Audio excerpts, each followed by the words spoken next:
C'est bien de Candide que nous allons parler maintenant, avec vous, Jean-Marie Curti. Alors, votre Candide est créé en 1994 à l'occasion du tricentenaire de la naissance de Voltaire, et il est suivi par une tournée, en Île-de-France notamment, dans les années qui suivent, et il a été repris 10 ans plus tard, en 2004.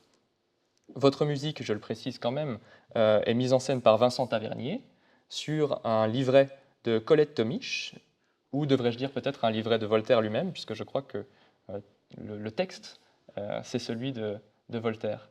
Qu'est-ce que vous pouvez nous dire de ça? Oui, l'enjeu était qu'il n'y ait pas une seule parole qui ne soit pas de Voltaire. Et donc Vincent Tavernier a demandé à Colette Tomich de chercher un livret qui soit mis en musique, mais qui soit complètement fidèle à l'ensemble de la pièce de Voltaire, mais qui ne dure pas le temps de lire toute la pièce de Voltaire, et qui soit un lien entre 4 étudiants qui vont dans une soupente d'un bâtiment qui pourrait être la manufacture de tabac à Lyon, et qui font une œuvre théâtrale avec ce qu'ils trouvent dans le grenier. Alors vous avez compris, un lit qui se trouve là va servir de bateau, une échelle va servir de montagne, aller-retour, etc. Ça, c'était l'enjeu. Et ensuite, je suis intervenu pour écrire cette musique, effectivement, parce que l'opéra de Bernstein, qui est absolument fabuleux, demande de gros moyens, et on est à peu près sûr qu'il ne sera jamais joué beaucoup, parce que c'est trop compliqué, trop cher. L'idée était d'en faire un petit comique de chambre ou de grenier. Et puis, l'idée était aussi de confier les 4 voix à 4 hommes, puisqu'on est dans un collège jésuite. Tout ça concorde bien, ça fonctionnait bien. Moi-même, j'étais un peu... Donc, je suis chef d'orchestre de métier, donc je faisais ça à côté. Et c'était un peu compliqué pour moi d'arriver à tout faire. Donc, on était une très joyeuse bande de copains, ce qui se sent, je crois, dans l'enregistrement. Et puis, je n'avais pas terminé l'opéra quand on a commencé les répétitions. Ce qui m'a valu des sueurs froides.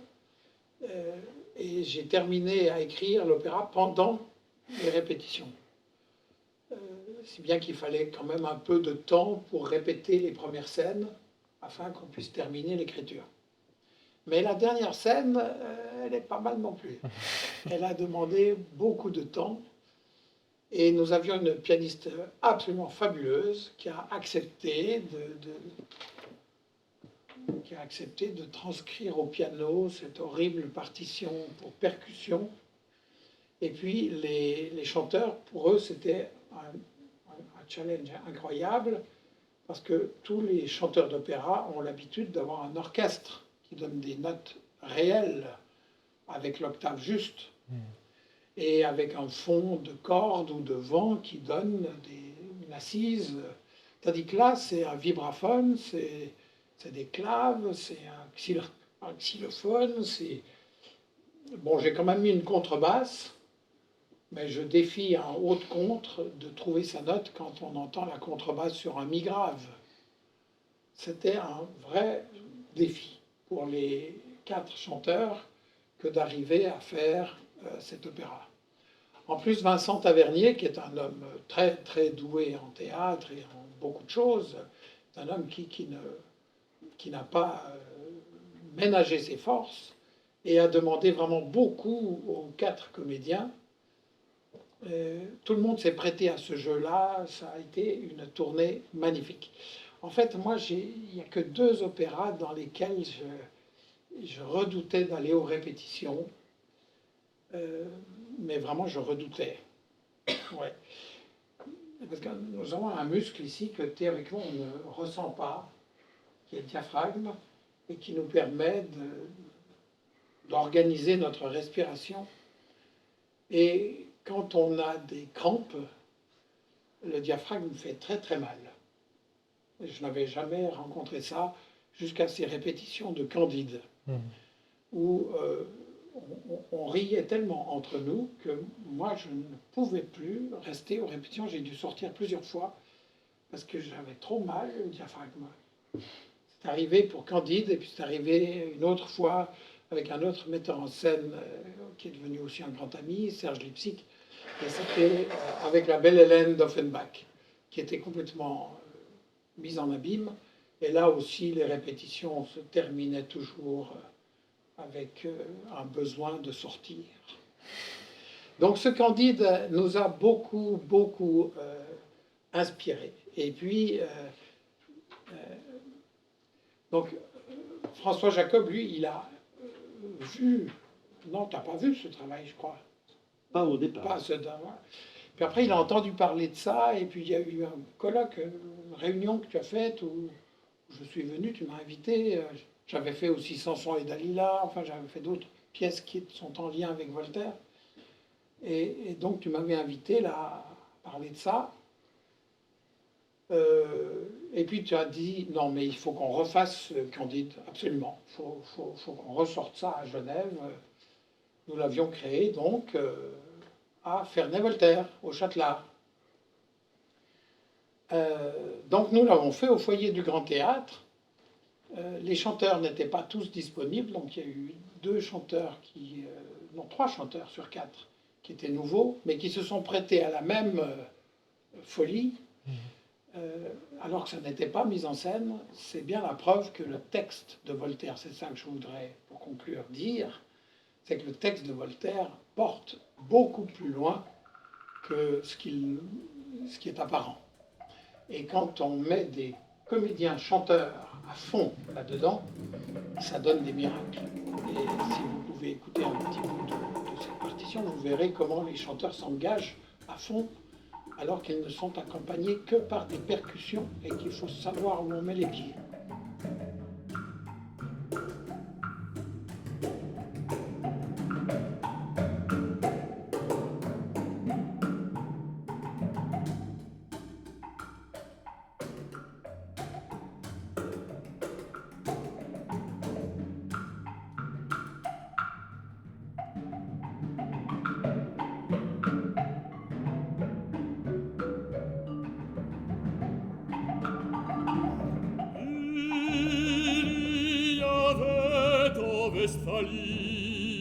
Dans le château de Monsieur le baron de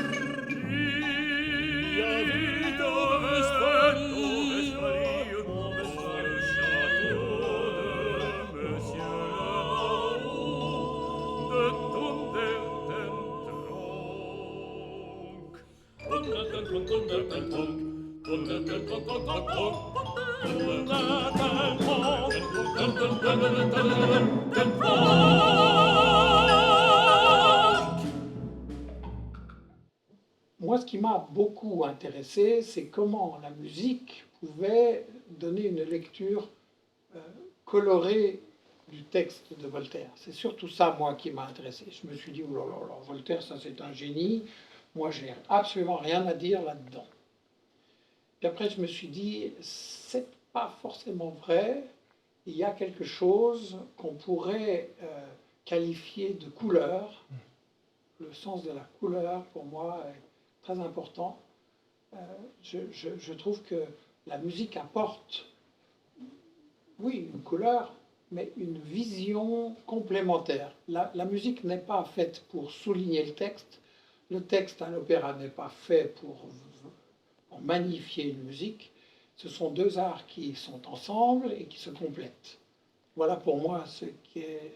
Donc, résumé, Candide, pour moi, c'est une course dans le monde. C'est un plaisir à chaque page. Avant que vous m'invitiez là, je me suis dit, mais moi, j'ai rien à faire là. Je suis un musicien, je ne suis pas un universitaire. Et puis après, je me suis dit, mais si, justement, ce qui est intéressant dans votre rassemblement, c'est de voir comment la musique peut apporter sa propre couleur.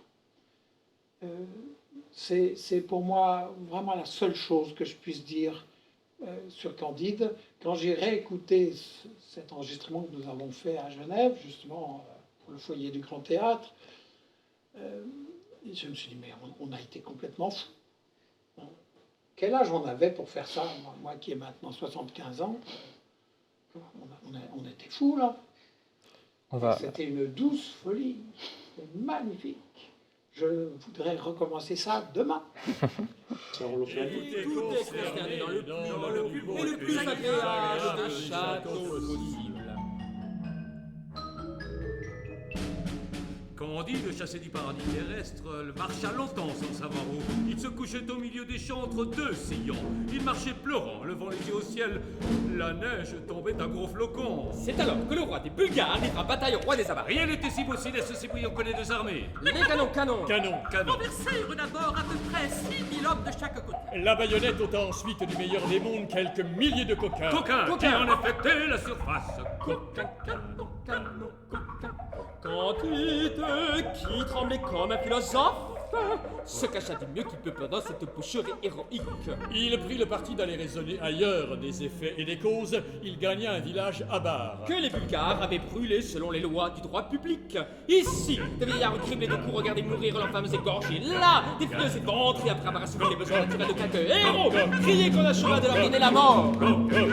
Candide s'enfuit dans un autre village, il appartenait à des Bulgares. Et les Avars l'avaient traité de même. Candide, toujours marchant sur des membres palpitants, arriva enfin en Hollande, hors du théâtre de la guerre. Alors vous le disiez, hein, vous l'avez dit de manière un peu affirmative, mais en fait la question du rapport entre la musique et le texte, c'est un grand débat, et notamment au XVIIIe siècle, hein, je pense au débat qui oppose Rousseau et Rameau, ou Cahuzac et Boyer, enfin je veux dire, c'est la question de l'imitation en musique. Est-ce que la musique doit imiter les éléments naturels, est-ce que la musique de l'opéra doit faire entendre en fait le décor de la pièce, ou souligner le texte, ou être expressif. Tout ça, c'est un grand débat à l'opéra. Chez vous, il me semble que dans cet opéra de Candide, les percussions servent à des choses différentes. Alors parfois, elle imite, si on peut dire, hein, elle imite les bruits des tambours de guerre, ou peut-être celui des pas des chevaux dans l'épisode de la boucherie héroïque. À moins que ce ne soit les bruits des genoux de Candide qui claquent, je ne sais pas, j'avoue, vous nous direz. Mais parfois, elle surligne le sens du texte, et j'aimerais, pour qu'on soit tous à l'écoute de cette façon de surligner le texte, qu'on entende un premier extrait de votre opéra. C'est un extrait que j'ai choisi parce que il me semble avoir un lien particulier avec le texte, vous nous direz ce que vous en pensez. C'est la leçon de Pangloss dans la première scène. On écoute. Le docteur Pangloss était l'oracle de la maison. Il enseignait la métaphysico-théologo-cosmolo-nigologie. Il prouvait admirablement qu'il n'y a point d'effet sans cause. Il est démontré que les choses ne peuvent être autrement, car tout étant fait pour une fin, tout est nécessairement pour la meilleure fin.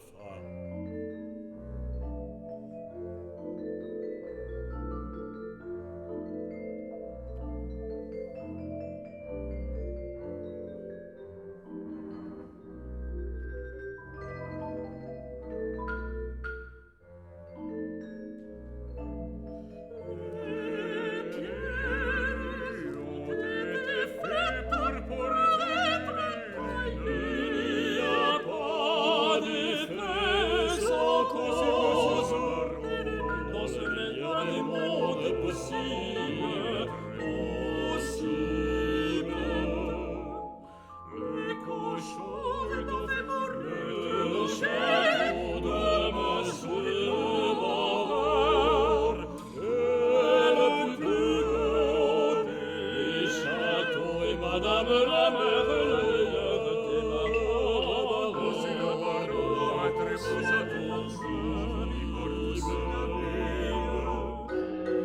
Par conséquent, ceux qui ont avancé que tout est bien ont dit une sottise.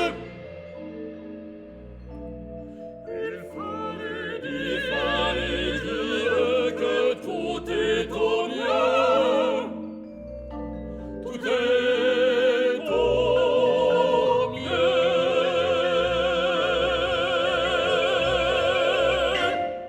Dans cet extrait, Pantagruélos délivre sa première leçon de philosophie sur un ton doctoral qui est reprise en chœur par les autres personnages. Alors moi, ce qui m'intéresse, c'est comment le chant, comment la musique vous permettent d'animer les transitions entre récit et dialogue et comment elles orientent, elles soulignent, elles accompagnent ou elles font bifurquer le sens du texte. Quel regard vous portez là-dessus en musicien? Voilà, alors là, il y a plusieurs pistes possibles. D'abord, éviter ce qui est évident. Par exemple, Cunégonde, c'est la basse. Ce n'est pas le haut de contre. Mais une voix de haut de contre, qui n'est pas exactement le contre-ténor. Le contre-ténor, c'est un baryton qui cultive sa voix de tête et qui chante nettement plus haut. Le haut de contre, c'est à la française, c'est une voix de ténor qui monte et qui va donc moins haut qu'un... Voilà. Donc ici, j'ai mis un haut de contre et évidemment, pour moi, ça, c'est Candide. Parce que comme ça, on ne sait pas exactement qui il est.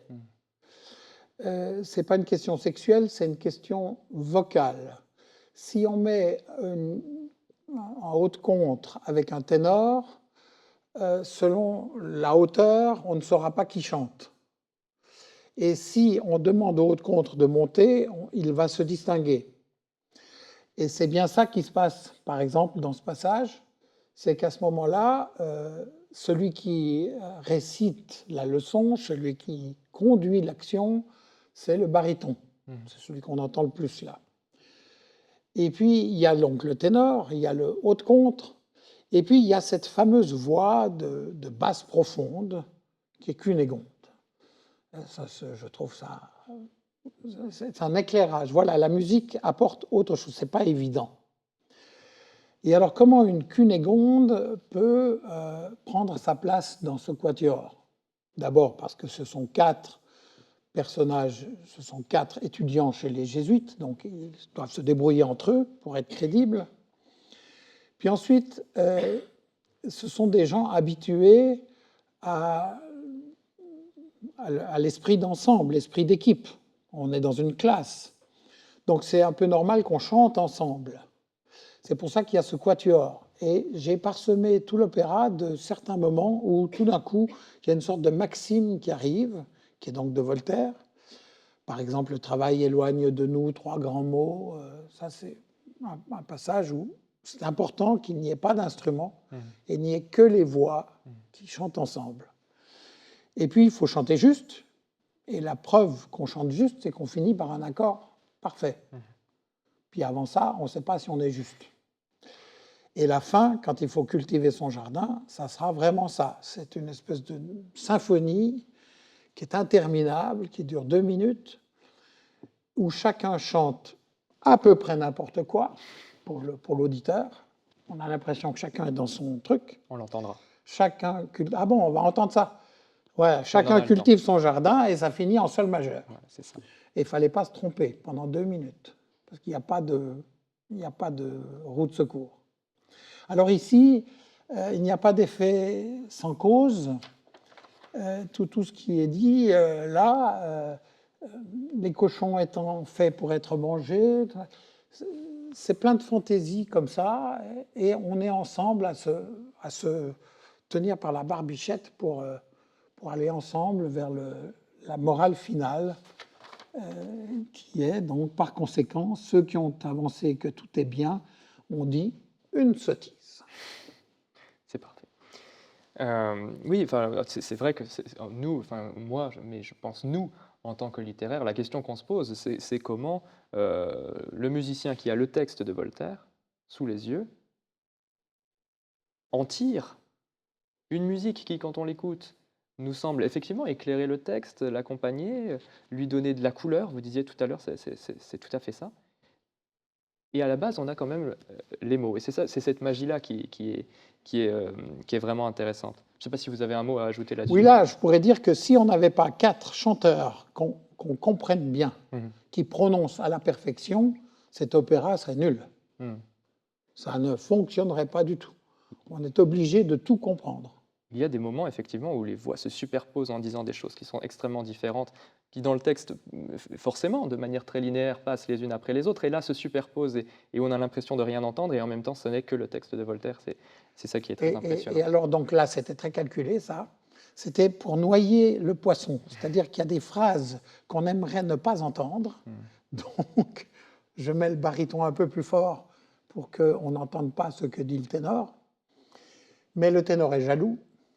Alors, il veut qu'on entende bien ce qu'il dit. Donc, tout d'un coup, on monte la voix et c'est le ténor qu'on entend par-dessus le baryton. Et ça fonctionne vraiment bien. Les 4 chanteurs se sont pris au jeu, c'était magnifique. Et faire ça dans le foyer du Grand Théâtre, où tout est doré, tout est magnifique, tout est bien pensé, ça fonctionnait, mais c'était extraordinaire. Avec tous ces gens qui étaient invités, et qui écoutaient du Voltaire bien envoyé, avec des percussionnistes virtuoses, parce que la partition de percussion, je ne sais pas qui c'est qui a écrit ça, mais c'est injouable. C'est vraiment terrible, terrible. Et vraiment, ça a fonctionné jusqu'au bout, et tout était au mieux. Dans le meilleur des mondes. Alors, je ne sais pas si c'est à cet extrait que vous pensez, peut-être pas particulièrement. Moi, en tout cas, c'est celui-là que j'ai retenu quand vous parlez de disputes, de ces voix qui se jalousent les unes les autres. Moi, je pense au voyage de Candide sur l'Atlantique, de Candide et de sa troupe, Cunégonde et les autres. Cunégonde et la vieille, normalement, notamment, qui les accompagne. Voyage vers l'Amérique, donc, le nouveau monde, plein de promesses. Et sur le bateau, vous vous souvenez du conte, se disputent Cunégonde et la vieille pour savoir laquelle des deux est la plus malheureuse. Et ce passage, qui est déjà particulièrement croustillant sous la plume de Voltaire, mis en musique par Jean-Marie Curti, ça donne ça, et c'est absolument délicieux.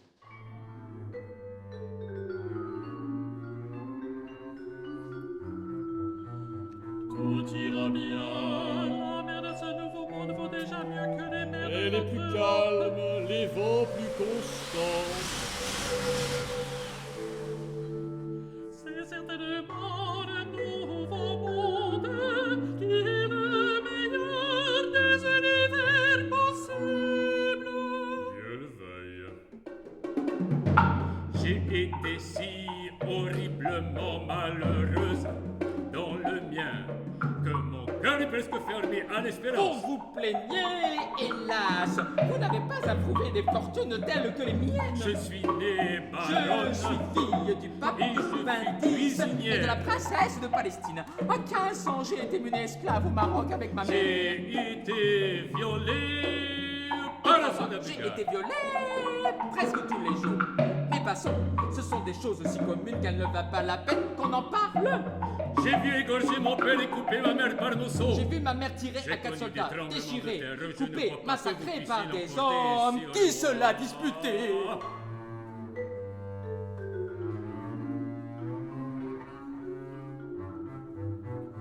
Tout ira bien.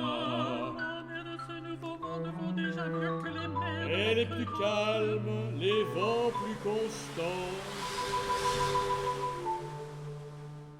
C'est certainement le nouveau monde qui est le meilleur des univers possibles. Alors vous l'avez entendu, séisme, viol, peste, tout y passe. On est comme dans le conte de Voltaire, dans une succession, une cascade d'événements plus tragiques les uns que les autres. Et pourtant, la musique ajoute quelque chose comme cet air léger, enjoué, coloré. Et moi, la question que je me pose, c'est, en plus d'accompagner le texte, dans quelle mesure la musique y ajoute cet effet comique, cet effet enjoué. Moi, je pense aussi à un autre extrait, des autres extraits d'ailleurs, c'est la façon dont vous vous amusez des patronymes à rallonge de certains personnages, que ce soit le baron de Thunder Ten Tronckh, ou, alors c'est là qu'il ne faut pas cafouiller, c'est Don Fernando d'Ibarra y Figueroa y Mascarenes, Et là, Et Sousa. Isusa, pardon. Alors, et donc voilà, ça vous irez écouter ça, c'est très rigolo.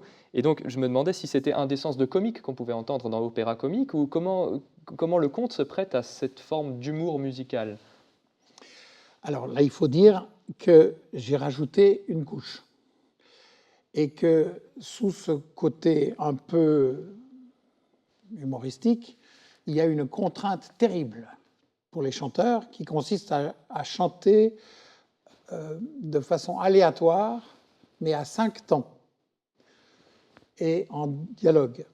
Donc pendant qu'il y en a un qui fait 2 et 3, l'autre il fait 3 et 2.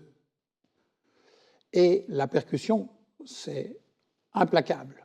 Donc il faut qu'on soit juste. Et vous avez remarqué que quelquefois la percussion double la voix, puis quelquefois dialogue avec la voix.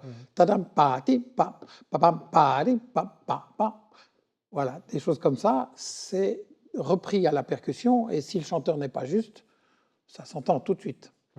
Donc pour eux, ça a été un travail énorme que d'arriver à mettre au point cette scène. Et ça fonctionne très très bien avec l'idée justement que cette vie est insupportable et qu'on peut recevoir les pires sévices. Il y a une espèce, pas de fatalité, mais de sens implacable de la vie qui nous fait continuer, ou bien on meurt, mais si on ne meurt pas, ça continue et à 5 temps, pas à 4, pas à 3. Et puis au moment où on veut se détendre, et le calme sur la mer, les vents sont plus constants, alors là on retombe sur un 6-8, et alors là on respire, enfin. Mais c'est pour mieux repartir dans le 5-8 qui suit. Donc cette séquence-là, je trouve qu'on l'a bien réussi. Par rapport à Voltaire, je crois qu'on a vraiment servi l'idée de Voltaire.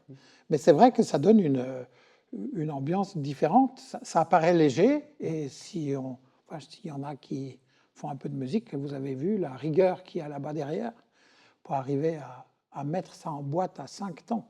On a passé des heures. Oui, la musique, me semble-t-il, je reviens un instant sur cet extrait avant de passer à autre chose, mais saisit l'un des aspects de cet extrait, qui passe parmi d'autres dans le texte, mais souligne celui-là en particulier, c'est l'absurdité de ce débat entre les deux femmes, qui là passe effectivement par qui est-ce qui va chanter au-dessus de l'autre, et par là-dessus Candide, je crois que c'est lui du coup, qui, avec presque une voix d'enfant de chœur, vient asséner la morale de Pangloss à nouveau et donner l'espoir, l'espérance d'atteindre un monde meilleur de l'autre côté de l'Atlantique.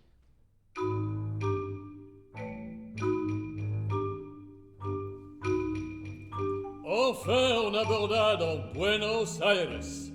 Candide, Cunégonde et la vieille allèrent chez le gouverneur. Don Fernando di Parara, y Figueroa, y Mascarenes, y Lampudas y Sousa. Don Fernando, Don Fernando, Don Fernando, Don Fernando y Sousa. Don Fernando y Parara, y Figueroa, y Mascarenes, y Lampudas y Sousa.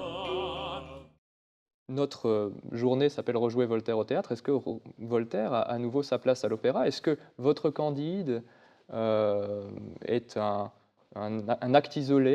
Est-ce que Tic Tac Rousseau, c'est un phénomène de société pour une société restreinte? Ou est-ce que Voltaire a sa place à nouveau à l'opéra?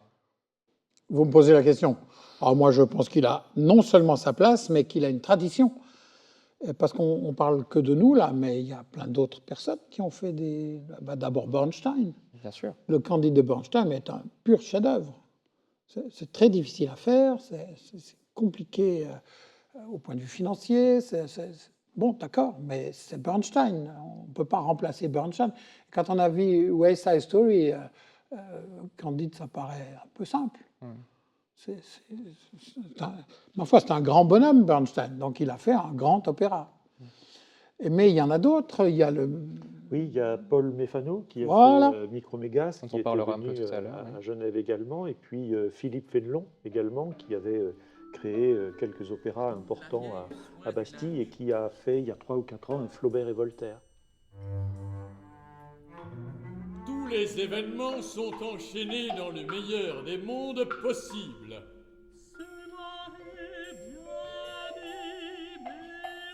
Car enfin, si vous n'aviez pas été chassé du beau château de Thunderson-Kronk, un grand coup de pied dans le derrière, vous ne mangeriez pas ici des cédrats confits et des pistaches.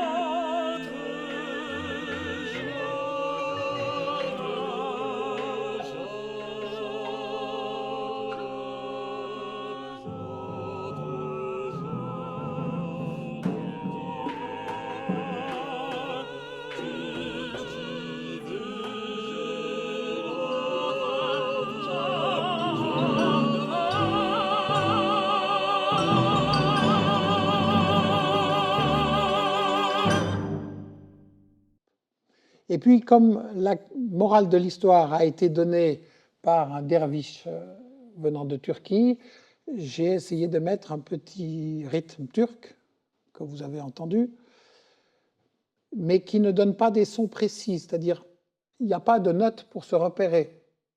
Donc le premier qui part, il part sur un Fa, il a juste un vibraphone qui lui donne la note Fa un temps avant qu'il chante, donc il faut vraiment qu'il soit très réactif.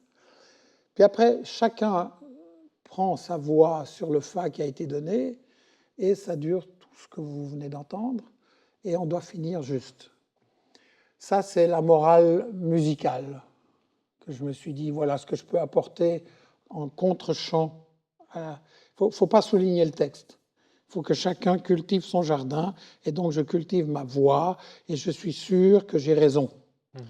Pour ça, il ne faut pas trop écouter les autres. Parce que si on commence à écouter le voisin qui chante un demi-ton à côté, on est foutu. Donc chacun...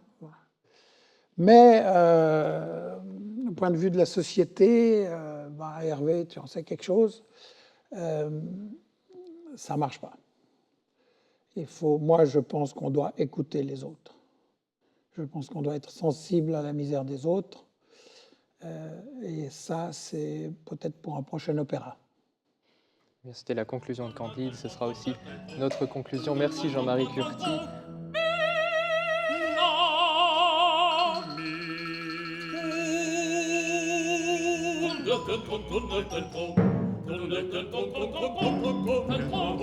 Con